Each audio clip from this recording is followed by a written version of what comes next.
Hola a todos los que me están viendo. Me llamo Miguel y es un gusto poder compartir con ustedes un pedacito de mi vida. Tengo 43 años y la verdad, si alguien me hubiera dicho hace 20 años que mi vida iba a ser así, no lo habría creído. No lo habría creído en lo absoluto. Les voy a contar por qué. Mi historia no es como la de muchos de mis amigos que vienen de pueblitos pequeños, de ranchos o de comunidades donde crecieron entre los cultivos a no. Yo soy de la Ciudad de México. Imagínense, una ciudad de millones de personas, de edificios que parecen gigantes de concreto, de calles llenas de coches que no paran, de ruido las 24 horas del día. Esa es la ciudad donde nací, donde crecí y donde pasé toda mi infancia. Mis recuerdos no son de sembrar semillas o de cuidar animales. Mis recuerdos son del olor a gasolina, del sonido de los camiones, del bullicio de los mercados, de los juegos en las banquetas, de ver a mi papá y a mi mamá trabajar sin descanso.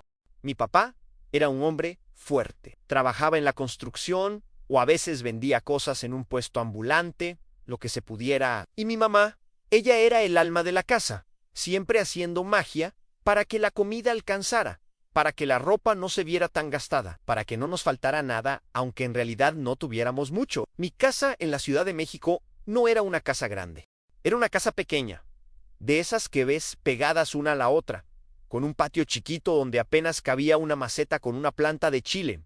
No teníamos jardín, no teníamos grandes terrenos. Mi mundo era la calle, el barrio, la escuela y la casa. Y era una vida buena, honesta, llena de amor, pero también era una vida de limitaciones. Yo, desde niño, siempre fui muy observador. Veía a mis padres partirse el lomo y me daba cuenta de que, por más que trabajaban, el dinero nunca era suficiente para más que para lo básico. Nunca había para un capricho, nunca para un viaje, nunca para pensar en un futuro realmente próspero. Mi papá soñaba con tener su propio taller. Mi mamá soñaba con una cocina más grande, pero eran sueños que se quedaban en el aire, como nubes que no se atreven a llover. De adolescente, empecé a trabajar, hacía lo que fuera, igual que mi papá. Ayudaba en el mercado, cargaba bultos, limpiaba coches, todo para llevar algo de dinero a casa. Me gustaba trabajar, me gustaba sentir que ayudaba, pero al mismo tiempo veía a mi alrededor y me daba cuenta de que muchos de los adultos que conocía, que habían trabajado toda su vida, seguían en la misma situación. El ciclo se repetía. La misma casa pequeña, las mismas preocupaciones, los mismos sueños que nunca se hacían realidad. Y eso, en el fondo de mi corazón, me daba miedo. Yo quería algo diferente para mí, para la familia que algún día tendría. Quería romper ese ciclo. Quería poder ofrecerles a mis hijos un hogar, no solo una casa. Quería que tuvieran un patio para jugar, un lugar donde correr y que no se tuvieran que preocupar por si había o no dinero para el siguiente mes. Mis años de juventud pasaron así, trabajando, soñando, pero sin encontrar una salida clara. Me casé Jovan con una mujer maravillosa que me apoyaba en todo y tuvimos a nuestros 2 hijos. Y fue ahí, cuando los tuve en mis brazos por primera vez, que el miedo que sentía se convirtió en una determinación. Ya no era solo yo, era mi familia. Ellos dependían de mí y yo no quería que vivieran la misma vida que yo. Miraba mi pequeña casa en la ciudad, que era lo mejor que podía darles en ese momento, y me imaginaba una más grande, una casa que yo mismo construiría, con un patio donde mis hijos pudieran jugar a la pelota. Una casa que fuera la prueba de que el esfuerzo, de que el trabajo realmente vale la pena. Esa imagen se me metió en la cabeza y no me dejaba dormir. Era mi motivación, mi meta, pero el salario de mis pequeños trabajos en la ciudad apenas alcanzaba. Yo sentía que estaba corriendo en círculos, trabajando duro todos los días, pero sin avanzar realmente. Y fue en ese momento de frustración y de búsqueda que la vida me puso en el camino de algo que cambiaría todo para siempre. Fue la respuesta a mi pregunta, la llave que abriría esa puerta que parecía cerrada. Y esa puerta, esa oportunidad, me llegó de la manera más inesperada, no en la ciudad, sino a través de un amigo lejano, de un pueblito que yo ni siquiera conocía. Esa fue la primera pieza de este rompecabezas que es mi vida. Y fue justo ahí, en ese momento de frustración que les conté, cuando apareció mi amigo. No era mi amigo de toda la vida, de esos del barrio, no. Era un primo lejano de mi esposa, que se llamaba Eduardo. Él era de un pueblo en Oaxaca, y cada vez que lo veía, que era en las fiestas familiares, él siempre tenía una historia nueva. Eduardo no se dedicaba a trabajar en la ciudad. Él siempre me hablaba del campo, de las cosechas, de la tierra. Un día me lo encontré y me vio con una cara de cansancio, me vio preocupado y me preguntó qué me pasaba. Le conté de mis problemas, de la casa que quería construir, de mis hijos, de mi sentir de que, por más que trabajaba, el dinero no alcanzaba. Y fue entonces que él me dijo: «Ah, Miguel, ¿por qué no te vienes conmigo a trabajar al norte?» Yo me reí. ¿Al norte? ¿Qué voy a ir a hacer yo al norte, Eduardo? Yo no soy un hombre de campo. Yo soy de la ciudad, de asfalto. Yo no sé ni qué es una pala. Eduardo se rió también, pero me miró con una seriedad que me hizo pensar que no estaba bromeando. «Ah, no, no, Miguel, no te digo que te vayas de mojado. Te digo que vayas de forma legal, con una visa de trabajo». Y eso me sonó como algo de película. Yo siempre había escuchado historias de gente que se iba arriesgando su vida, cruzando el desierto o escondiéndose. Nunca había oído de una visa para trabajar en el campo, una visa que te diera permiso, que te llevara a un trabajo seguro. Y me dio curiosidad. Le pregunté que cómo era eso. Él me explicó, con palabras sencillas, sin tanto tecnicismo, que había un programa del gobierno de Estados Unidos para traer trabajadores de otros países cuando no había suficientes trabajadores locales para las cosechas. Le llamaban H-2A. Me dijo que las empresas en Estados Unidos, las que tienen las grandes extensiones de tierra, tenían que pedir permiso al gobierno para poder contratar gente de otros países, y que si se lo daban, esa empresa se hacía responsable de todo, de los pasajes, de la vivienda, de pagarte el sueldo que te prometían. Me enseñó fotos en su celular, fotos de él y sus amigos trabajando, sonriendo, pero se notaba que el sol les había tostado la piel. Fotos de los alojamientos, que eran sencillos, pero limpios, de las comidas que hacían juntos. Él me contó su propia historia, que con lo que ganaba en 6 meses, podía vivir en Oaxaca un año entero sin preocupaciones, y que, igual que yo, estaba construyendo su casa, una casa de verdad grande. Y eso me llegó al corazón. Ver que era posible, que no era solo un sueño. Ver que un hombre como él, que venía de un pueblo humilde, estaba logrando lo que yo quería, pero por dentro aún tenía mis dudas. Le pregunté: «¿Pero y yo? Yo no sé nada de agricultura. ¿Y si no sirvo? ¿Y si me despiden a la primera semana?» Y él me dijo algo que se me quedó grabado para siempre: «Miguel, el trabajo en el campo no es de saber, es de querer, es de tener voluntad. Ellos te enseñan lo que tienes que hacer. Si eres fuerte y no te rajas, sirves para esto. Es duro, pero la recompensa es grande». Esa noche no pude dormir. Le conté todo a mi esposa. Le dije lo que Eduardo me había dicho. Ella me escuchó con atención, con esa mirada que tiene de preocupación, pero también de confianza. Y le conté mis miedos. ¿Y si me voy y nos pasa algo a la familia? ¿Y si me olvido de cómo se siente el abrazo de nuestros hijos? ¿Y si me pierdo los 6 meses de su crecimiento? ¿Y si fracaso? ¿Qué vamos a hacer? Y ella, con la sabiduría que solo una madre puede tener, me miró y me dijo: «Miguel, los miedos siempre van a estar ahí. Pero si sigues aquí, trabajando lo que trabajas, el sueño de la casa nunca se va a hacer realidad. Vamos a vivir bien, con amor, pero con las mismas preocupaciones. Y si te vas, tal vez nos duela la separación por unos meses, pero vamos a construir algo para siempre. Vamos a construir un futuro para nuestros hijos. Yo me voy a quedar aquí a cuidar de ellos, y tú vas a ir allá a trabajar por nosotros. Va a ser un sacrificio, pero va a ser un sacrificio en equipo». Y esas palabras me dieron la fuerza que necesitaba. Me convencieron de que era el camino correcto, el camino que teníamos que tomar.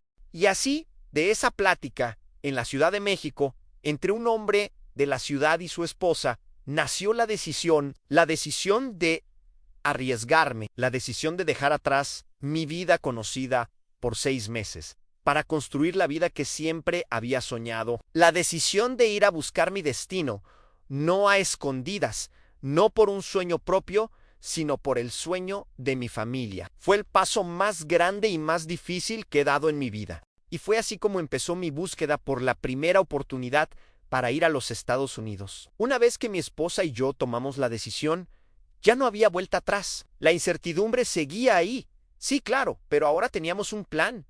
Teníamos un camino. Mi amigo Eduardo, el que me había hablado del programa, me ayudó mucho.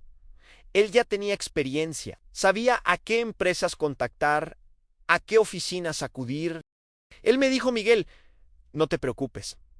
Hay muchas empresas grandes en California que siempre están buscando gente. Lo importante es que seas una persona seria, con ganas de trabajar. Yo te voy a recomendar Y Así Lu y Su. Él me puso en contacto con la gente de recursos humanos de la compañía para la que él trabajaba. Una viña enorme en el Valle Central de California. Se llamaba Viñedos del Sol. El nombre sonaba bonito, pero yo sabía que detrás del nombre había mucho trabajo duro. La primera parte fue conseguir todos los documentos. Yo, que siempre había vivido en la Ciudad de México, tenía mis papeles en orden, pero aún así tuve que ir a sacar un pasaporte, a conseguir mi acta de nacimiento actualizada. Eran trámites sencillos, pero cada uno de ellos me ponía más y más nervioso. Sentía que cada papelito, cada sello, era un paso más cerca de la aventura que estaba a punto de vivir. Mientras hacía todo eso, Eduardo me ayudó a llenar las solicitudes de la empresa. Me preguntaban de todo a mi nombre completo, mi dirección, mi experiencia laboral. Aunque yo no tenía ninguna en el campo, me preguntaban si estaba dispuesto a trabajar bajo el sol, a cargar cajas pesadas, a vivir en un campamento de trabajadores por 6 meses. Y yo, sin dudarlo, ponía que sí a todo. Ponía mi firma, y con cada firma sentía que estaba sellando un pacto, un compromiso con mi futuro y sobre todo con mi familia. Después de enviar todos los papeles, vino la parte más difícil en la espera. Semanas de no saber nada. Cada vez que sonaba el teléfono, mi corazón se me salía del pecho. Mi esposa me veía ansioso y me decía que tuviera calma, que las cosas buenas tardan, pero que llegan. Yo la creía, pero la impaciencia me carcomía por dentro. Pensaba, ¿y si no me eligen? ¿Y si prefieren a alguien con más experiencia? ¿Y si solo me están dando esperanzas? Y me imaginaba que todo esto era una broma de mal gusto, un sueño que se iba a desvanecer. Pero una mañana, de la nada, sonó el teléfono. Era de la oficina de la empresa. Me dijeron que mi solicitud había sido aceptada y que el gobierno de Estados Unidos había aprobado mi petición. Mi corazón se llenó de una alegría que no les puedo describir. Me dijeron, ahora solo falta que vaya a la embajada de Estados Unidos a tramitar su visa. Le van a dar una fecha y hora y usted tiene que presentarse. Y así fui. Me dieron una cita para la embajada en la Ciudad de México. El día de la entrevista me fui vestido con mi mejor ropa, con el estómago lleno de nervios. Al llegar vi una fila enorme de muchísimas personas, todas con la misma cara que yo, de esperanza y de miedo. Gente de todas partes de México, de muchos rincones, con historias parecidas a la mía, buscando una oportunidad. Nos formaron, nos revisaron y pasamos. La sala de espera era enorme, con sillas pegadas una a la otra. Y los nervios se multiplicaron. Me senté y me puse a observar a mi alrededor. Veía a la gente, veía a las familias y me daba cuenta de que no estaba solo en esto. Estaba con miles de personas que tenían el mismo sueño, el mismo deseo de darles algo mejor a sus hijos, y eso me dio un poco de paz. Cuando me tocó mi turno, me temblaban las piernas. Me acerqué a la ventanilla donde una mujer con cara seria me esperaba. Le entregué mis papeles y ella me hizo preguntas muy sencillas. Me preguntó a dónde iba, a qué iba a trabajar, cuánto tiempo me iba a quedar y si tenía familia. Yo le respondí todo, con la voz un poco quebrada por los nervios, pero con la verdad. Y al final, ella me sonrió, tomó mi pasaporte y me dijo, en un español con acento en su visa, ha sido aprobada. bienvenido al programa. Y en ese instante sentí un peso enorme que se me iba de los hombros. Sentí una alegría tan inmensa que por poco me pongo a llorar ahí mismo. Agradecí, recogí mis papeles y salí de la embajada. Afuera, me senté en una banca y respiré hondo. Tenía mi pasaporte en la mano y en una de las hojas estaba la visa H-2 ANER. Era un sello, una foto, una fecha.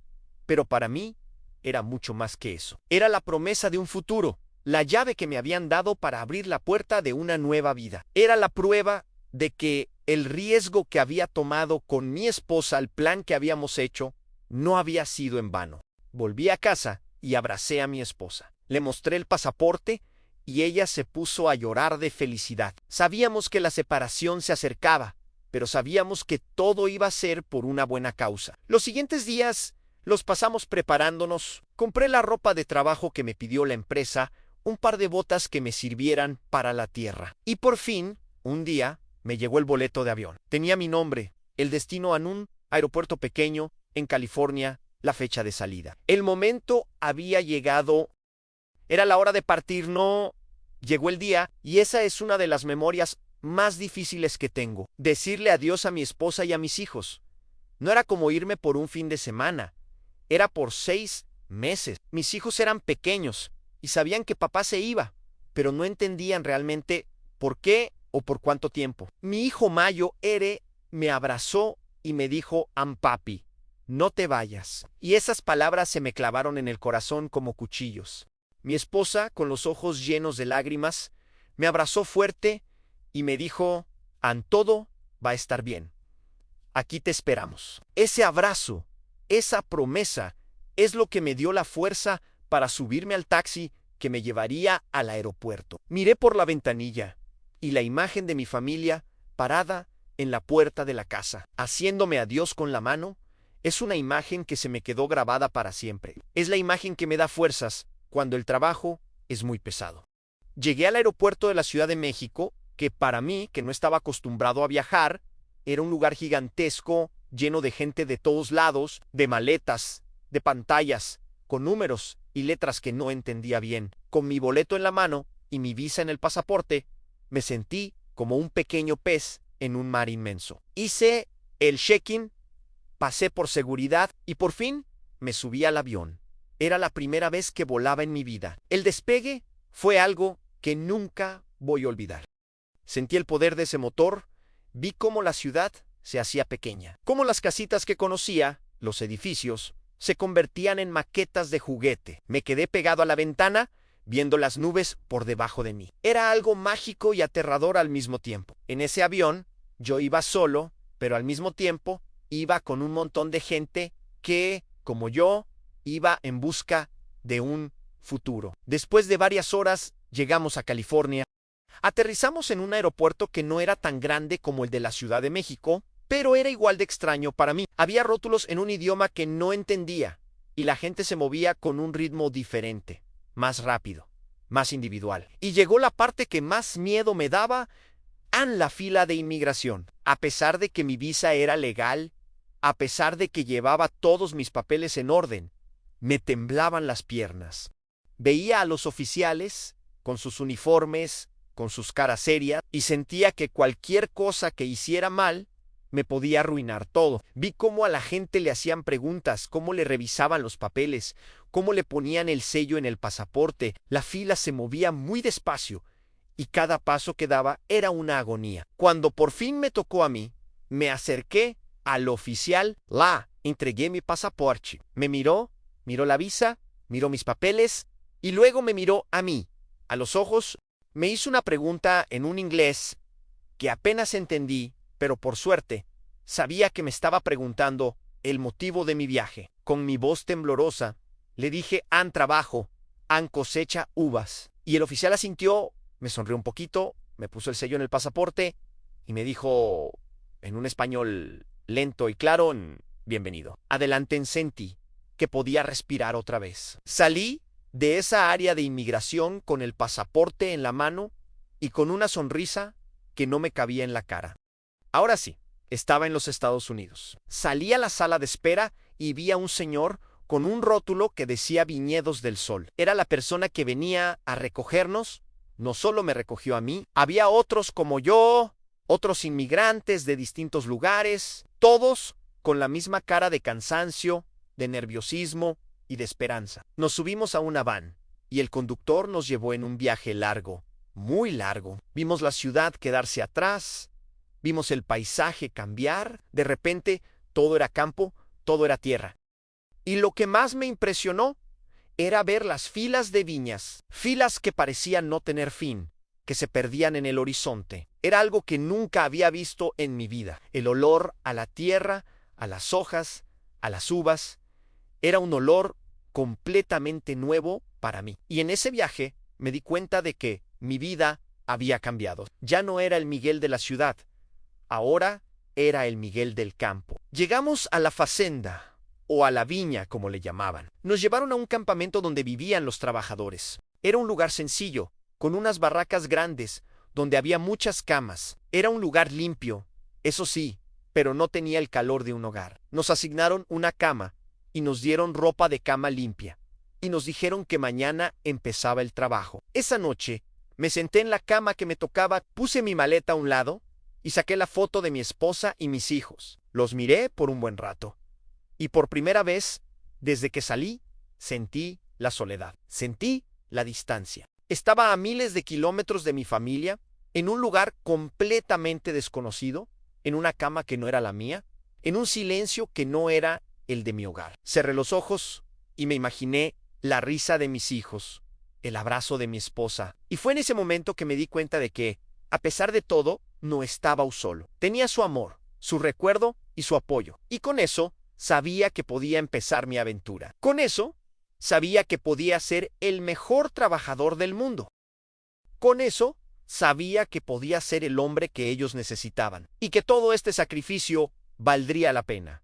Buenos días. Suena una alarma que no era la de mi teléfono, sino un sonido ruidoso de esos que te despiertan de golpe. Era muy temprano, todavía estaba oscuro. Me levanté, me vestí con la ropa de trabajo que había empacado y salí de la barraca. El aire de la mañana en el Valle Central de California era frío, muy diferente al aire que respiraba en la Ciudad de México. Era un frío limpio que olía a tierra mojada, a las parras de uvas que se extendían hasta donde la vista alcanzaba. Desayunamos algo rápido, nos subimos a la camioneta de la compañía y nos llevaron a los campos. El sol aún no salía del todo, pero ya se veía un resplandor en el horizonte. Y ahí empezó mi primera semana de trabajo. Mi supervisor, un hombre que se llamaba Don Francisco, que era de Jalisco, nos recibió con una cara seria, pero con una mirada amable. Nos vio a mí y a otros dos que éramos nuevos y nos dijo: vengan muchachos, les voy a enseñar cómo se hace. La primera lección fue la más importante: usar las tijeras de podar uvas. No era solo cortar, no, había una forma especial de cortar el racimo, de no maltratar las uvas, de no dañar la vid. Teníamos que ser rápidos, pero también cuidadosos. Y para un hombre como yo, que siempre había usado las manos para cargar bultos o para apretar tornillos, usar una tijera así, con tanta precisión y velocidad, era algo completamente nuevo. Al principio, se me resbalaban las uvas, dejaba algunas en la parra, cortaba las uvas mal. Don Francisco tenía que venir y corregirme una y otra vez. No, Miguel, así no. Fíjate bien. La frustración que sentía era inmensa.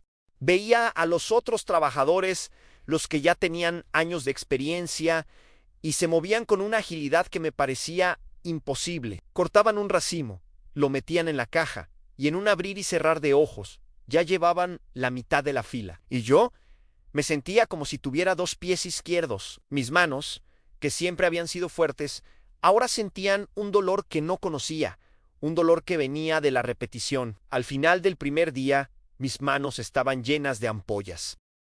Mis dedos, que sostenían las tijeras, estaban adoloridos, y mi espalda, que no estaba acostumbrada a estar agachada por tantas horas, me mataba.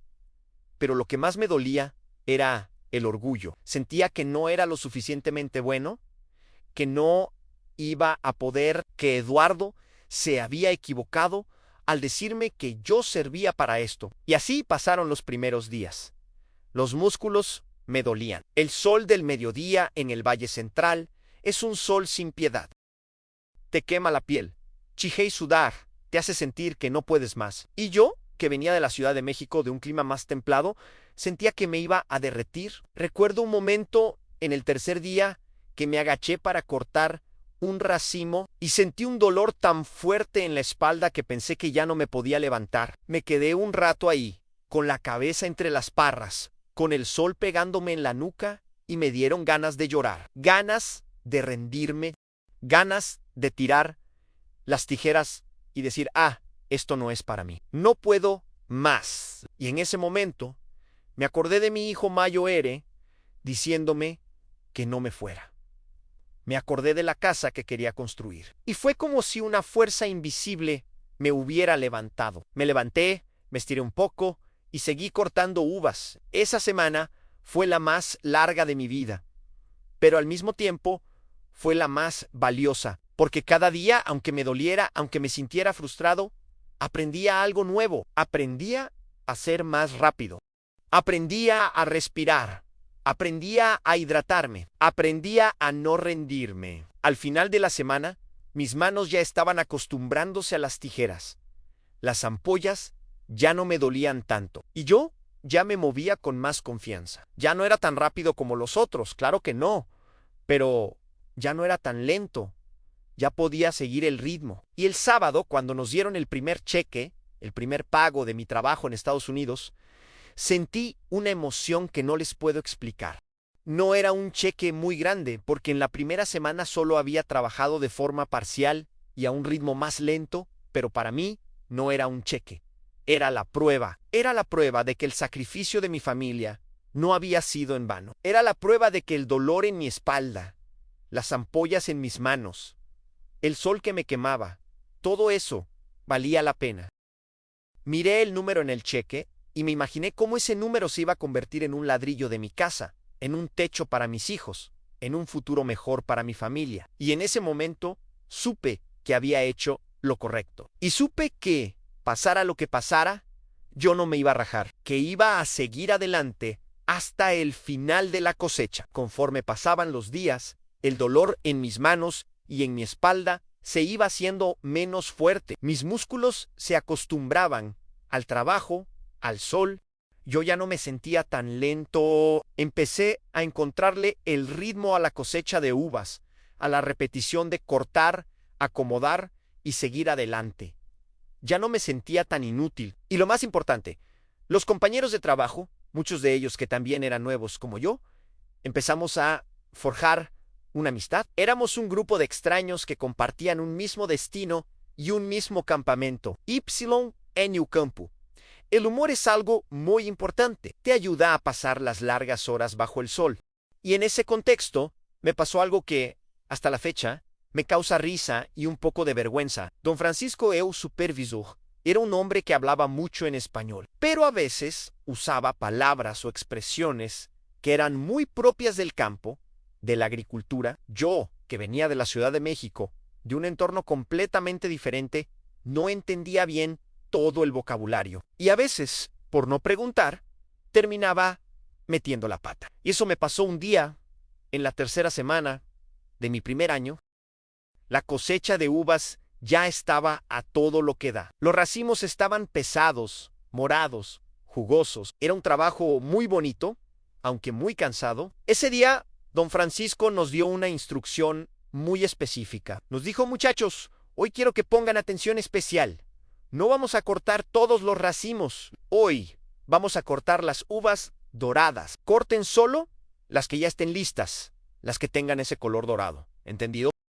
Todos los otros compañeros que ya tenían más experiencia que yo asintieron con la cabeza y se fueron a trabajar. Yo me quedé un segundo pensando en uvas doradas. En mi cabeza de chilango de la ciudad, dorado significaba color oro, amarillo brillante. Yo no había visto uvas amarillas en las viñas. Las uvas que estábamos cortando eran moradas, rojas, verdes. Entonces pensé que la instrucción de don Francisco era para una vid especial o para un tipo de uva que yo no había visto aún.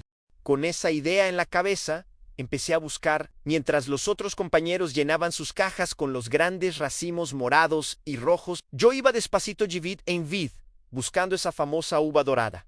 La frustración crecía en mí. No encontraba nada. Mis compañeros ya llevaban varias cajas llenas, y yo todavía no tenía ni un solo racimo. Y en eso, en una vid, vi unos racimos chiquitos que aún no maduraban, que tenían un color como amarillo claro, como un verde pálido, y en mi inexperiencia, mi mente me dijo: ¡Eureka! Estas son las uvas doradas de las que habla don Francisco. Y, con mucho cuidado, con mis tijeras, empecé a cortar esos racimos pequeños. Eran uvas que no estaban dulces, que no estaban maduras, que no servían para la cosecha, pero yo estaba convencido de que estaba siguiendo la orden. Me sentía orgulloso de haber encontrado el racimo correcto. Corté y después de casi una hora tenía mi caja casi llena, pero con unas uvas que no eran de la calidad que la empresa quería. De repente veo que don Francisco se acerca a mi fila. Viene revisando el trabajo de los demás, que tenían cajas llenas de uvas moradas y rojas, grandes y bonitas. Y cuando llega a mí, se detiene, me mira a mí, luego mira mi caja y luego me mira otra vez con una cara de total confusión. Me pregunta: Miguel, ¿qué estás haciendo? Yo, con todo mi orgullo, le digo: estoy haciendo lo que usted me dijo, don Francisco. Estoy cortando las uvas doradas. Don Francisco se agachó, miró las uvas en mi caja y luego me miró a mí. Por un segundo vi que su cara se ponía seria. Pensé que me iba a regañar, que me iba a despedir por arruinar la cosecha. Pero de repente vi cómo su cara se relajaba, como sus ojos se le achicaban y una carcajada enorme, una risa que venía del fondo de su alma, le salió de la boca. Era una risa contagiosa. Todos los demás compañeros, al escuchar a don Francisco, se acercaron a ver qué pasaba. Vieron mi caja con las uvas amarillas inmaduras y mi cara de total inocencia, y se empezaron a reír. Todos se reían, pero era una risa que no era de burla, sino jicari. Era como la risa de una familia cuando un niño dice algo tonto. Don Francisco, ya con lágrimas en los ojos de tanto reír, me explicó lo que significaba uva dorada. Me dijo que no era el color, sino el punto exacto de maduración, el brillo que tienen las uvas moradas y rojas cuando están listas para ser cosechadas. Me explicó con un racimo en la mano: mira, estas son las uvas doradas, las que brillan, las que ya no tienen ese color pálido, ¿ves? Y yo, con una vergüenza enorme, asentí.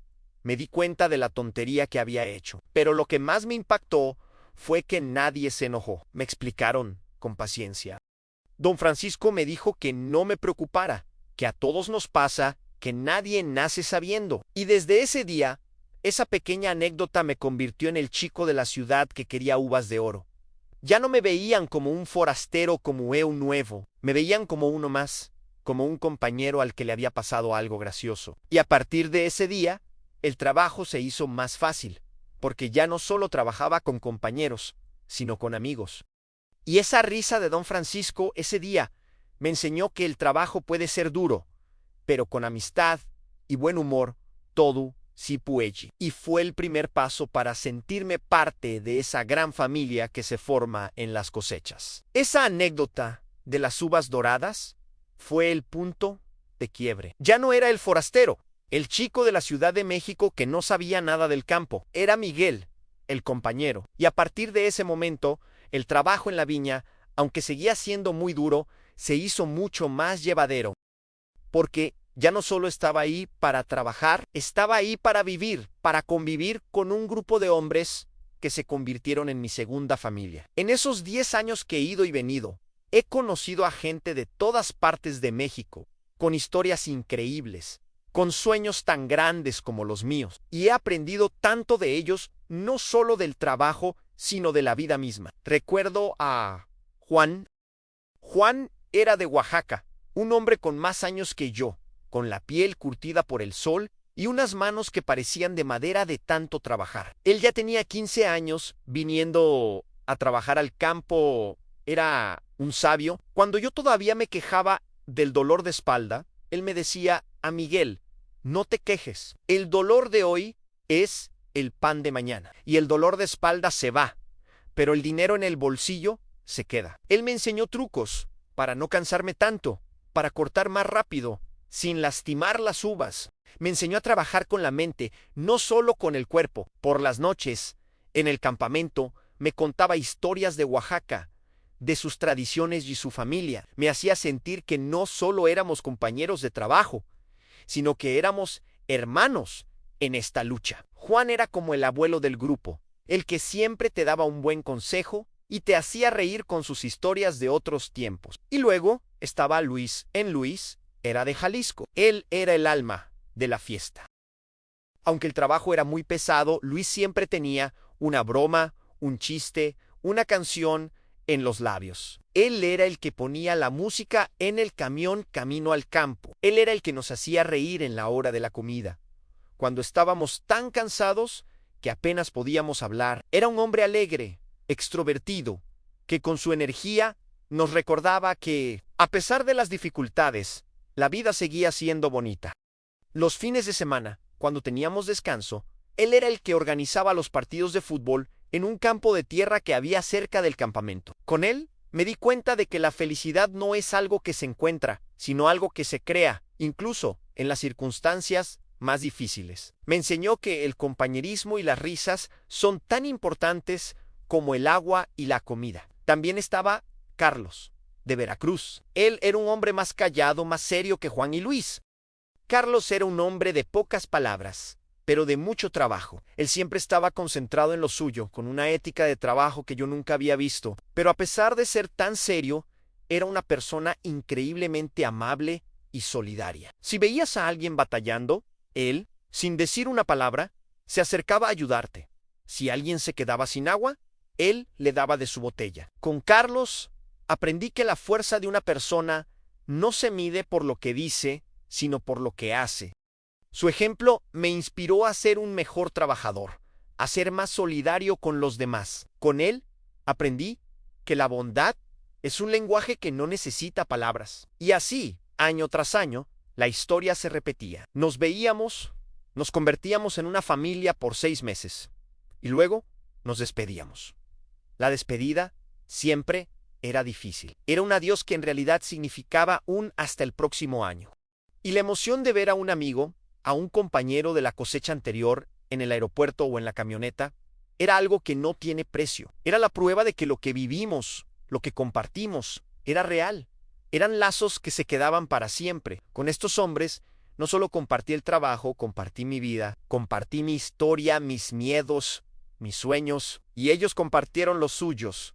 Eran el espejo en el que yo me veía. Eran la prueba de que no estaba solo en este camino. En esos 6 meses, me enseñaron que la fuerza de una persona no solo está en sus músculos, sino en el apoyo de su comunidad y amigos. Ellos me ayudaron a sobrevivir no solo el trabajo, sino la soledad. Ellos fueron el ancla que me mantuvo firme cuando extrañaba a mi familia. Ellos fueron la prueba de que en la vida, a pesar de la distancia y el tiempo, siempre se puede encontrar una familia, un hogar en las personas que te entienden. Y esa es para mí una de las mayores riquezas que he ganado en mis viajes, mucho más valiosa que el dinero, porque el dinero se gasta, pero las amistades, esas se quedan para siempre. Y la memoria de esos momentos de risas y de apoyo, eso nadie te lo puede quitar. Como les conté en la parte anterior, en el campo no solo hice dinero, hice amigos. Y si me preguntan, ¿esas amistades valen más que el dinero? Pero el dinero, aunque no lo es todo, es la herramienta que me permitió cumplir el sueño que me hizo dejar la Ciudad de México y mi familia por 6 meses. Cada dólar que ganaba, cada billete que me pagaban al final de la semana, no era solo dinero para gastar. Era un ladrillo para la casa. Era una bolsa de cemento. Era el techo para mis hijos. Y ese pensamiento era lo que me daba fuerzas para seguir, para soportar el calor, el cansancio, la soledad. Era el motor que me movía. Todo el dinero que gané lo envié a mi esposa. Ella era la administradora de nuestro sueño. Ella, con la ayuda de mi papá y mis hermanos, empezó a comprar los materiales. Cuando regresé la primera vez, ya estaban los cimientos de la casa. Y yo, que solo los había visto en fotos, me senté en ese terreno y me imaginé la vida que íbamos a tener ahí. El segundo año, cuando regresé, ya estaban las paredes levantadas. Yo me pasaba los días de descanso trabajando en la obra, ayudando a terminarla. Y así, año tras año, la casa fue tomando forma en primero, un cuarto, luego el otro luego la cocina. Y después, el techo. Cada vez que regresaba, veía el progreso, veía cómo nuestro sueño se hacía realidad. Y no les miento, cada vez que miraba la casa, sentía un orgullo tan grande que no me cabía en el pecho. Sentía que todo el sacrificio, que toda la distancia valían la pena. Al final, después de varios años, la casa estaba terminada y no era la casa de mis sueños. No era una casa mucho más bonita, era una casa con un patio para mis hijos, con un jardín pequeño, con un espacio para que mi familia viviera cómoda y feliz. Era una casa construida con mi sudor, con mi esfuerzo y con el amor de mi esposa. Y fue en ese momento que mi vida cambió para siempre. Ya no solo tenía un sueño, tenía un hogar de verdad. Y ese hogar, esa casa, era la prueba de que se puede lograr lo que uno se propone. Pero la historia no termina ahí. Mi esposa, que es una mujer muy inteligente, siempre me decía: a Miguel, ya tenemos la casa, pero no podemos parar. Hay que seguir construyendo, hay que seguir invirtiendo en... Y yo le hacía caso. Así que, después de un par de años de que terminamos nuestra casa, vi que había un terreno pequeño a un lado y se me prendió el foco. Pensé, ¿y si construimos otras casas? ¿Y si las rentamos? Y ese fue el siguiente paso. Con el dinero que ganaba en la cosecha, año tras año, empezamos a construir la primera casa de renta.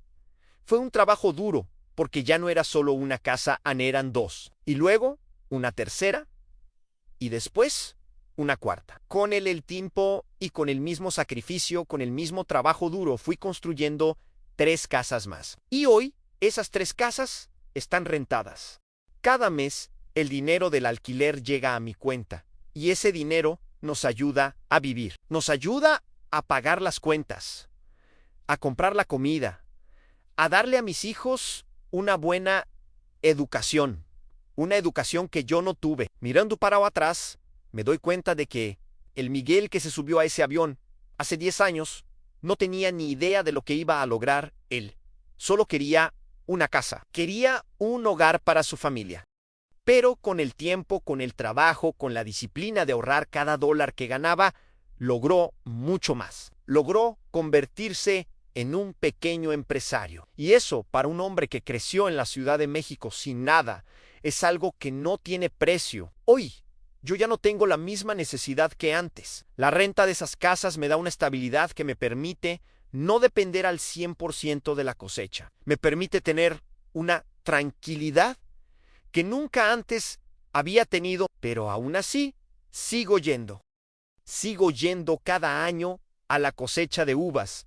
¿Y saben por qué? Porque me gusta el trabajo, me gusta la gente, me gusta el sentimiento de saber que el trabajo duro y honesto es el camino correcto. Y me gusta ir a ver a mis amigos, a mi segunda familia, y recordarles que todo es posible. Es por eso que sigo yendo. Porque el trabajo en el campo ya no es solo una obligación. Izuma paixão. Es el recuerdo vivo de que, con paciencia y con perseverancia, puedes convertir tu vida en un sueño. Y esas casas, esas 4 casas que construí, son la prueba de ello. Son el símbolo de lo que un hombre, con la ayuda de su familia, puede lograr. Y son, sin duda, la mejor inversión que he hecho en mi vida. Mi mayo ere orgullo. Después de contarles todo esto, de mi primera vez, de las risas con mis amigos, de las casas que construí, me doy cuenta de que todo este camino me ha enseñado muchísimas cosas. Me ha enseñado lecciones que, creo, no hubiera aprendido si me hubiera quedado en la Ciudad de México. La primera y más importante es el valor del trabajo honesto. Miren, yo siempre he sido un hombre trabajador. En la Ciudad de México hacía lo que fuera para ganar dinero para mi familia.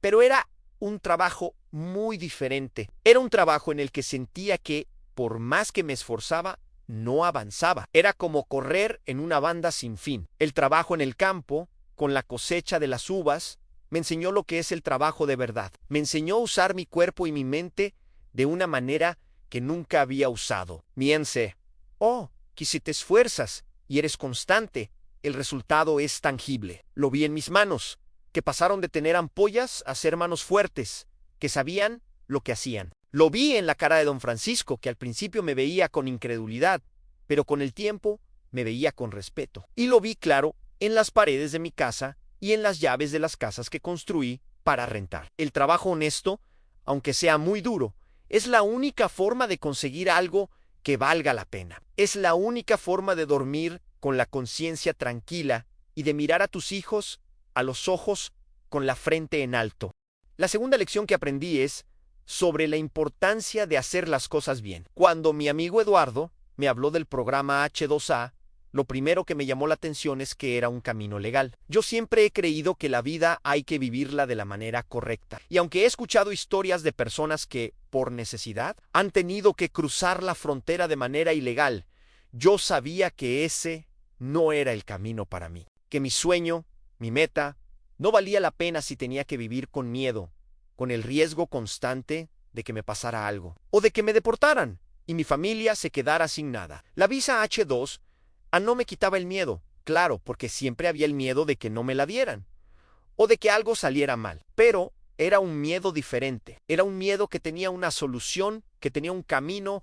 Cuando pasé por inmigración en el aeropuerto, cuando el oficial me puso el sello en el pasaporte, sentí un orgullo que no les puedo explicar. Sentí la tranquilidad de saber que no estaba haciendo nada malo, que estaba trabajando, sí, pero de manera honesta y legal. Y eso, amigos míos, es algo que te da una paz mental que no tiene precio. El saber que estás en otro país, pero con un permiso, con un derecho, es algo que te permite enfocarte en lo que de verdad importa, que es el trabajo, sin la preocupación constante de que alguien te va a detener. La tranquilidad de ir y venir, de abrazar a tu familia y de saber que vas a regresar, y eso es algo que vale todo el sacrificio del mundo. Y la tercera lección que me dio la vida, y quizás la más importante, es que el éxito no se construye solo con trabajo, sino con inteligencia. Yo al principio, como les conté, solo pensaba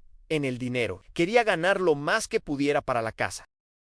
Pero con el tiempo, con el ejemplo de mis amigos, con los consejos de Juan, me di cuenta de que el dinero que ganaba no era para gastar, era para invertir, era para construir algo que me diera un futuro, que me diera una libertad que yo nunca había tenido. Los 6 meses que pasaba en el campo eran meses de mucho trabajo, de mucho sudor, de mucho cansancio, pero los 6 meses que pasaba en México no eran meses de descanso total, no.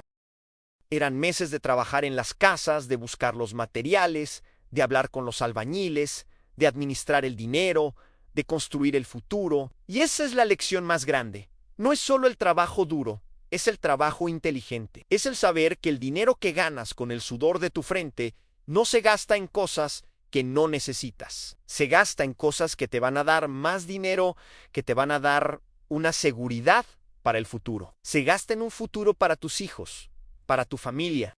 Se gasta en la educación, en los ladrillos, en los cimientos de una vida mejor. Y hoy, cuando veo las casas que construí, me doy cuenta de que no solo construí casas, construí una tranquilidad que nunca me ha faltado. Una tranquilidad que me permite ao dia joy seguir yendo a la cosecha de uvas, no por una obligación, sino por un gusto, por una pasión. Porque ahora mi trabajo es solo la primera mitad de la historia. La segunda es el futuro que sigo construyendo, día tras día, con la misma dedicación y el mismo amor. Y esa, amigos míos, es la lección más grande que la vida me ha dado. Y ya para terminar, para cerrar esta historia que espero les haya gustado, quiero hablarles a ustedes, a todos los que me están viendo, a todos los que tienen un sueño, a todos los que están trabajando duro, ya sea aquí en México, en Estados Unidos o en cualquier otro lugar. Mi vida es una de tantas. Es la historia de muchos Y por eso quiero darles unos pequeños consejos, unas lecciones que la vida me ha dado con el corazón en la mano. Lo primero que les quiero decir es que nunca, nunca dejen de soñar. No importa si vienes de la Ciudad de México, de un rancho, de un pueblo, no importa si tus padres tienen mucho o no tienen nada. El sueño es la gasolina de la vida.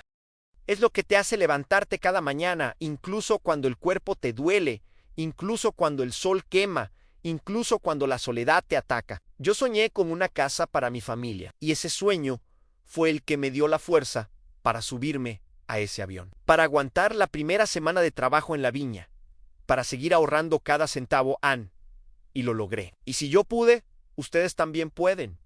No dejen que nadie les diga que no se puede. El segundo consejo que les quiero dar es que hagan las cosas bien.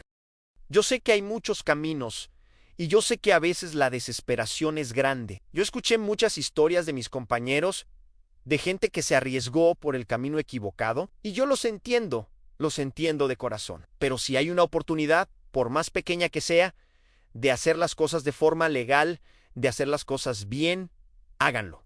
¿Es un camino más difícil? Sí. ¿Es un camino más largo? Sí, pero es un camino que te da paz, que te da la tranquilidad de ir y venir sin miedo, que te permite ser un hombre o una mujer de bien, que trabaja honestamente. El orgullo de tener mi visa, de haber hecho las cosas como debían ser, es algo que no se compara con nada. Y esa paz, esa tranquilidad, es una base muy sólida para construir cualquier sueño.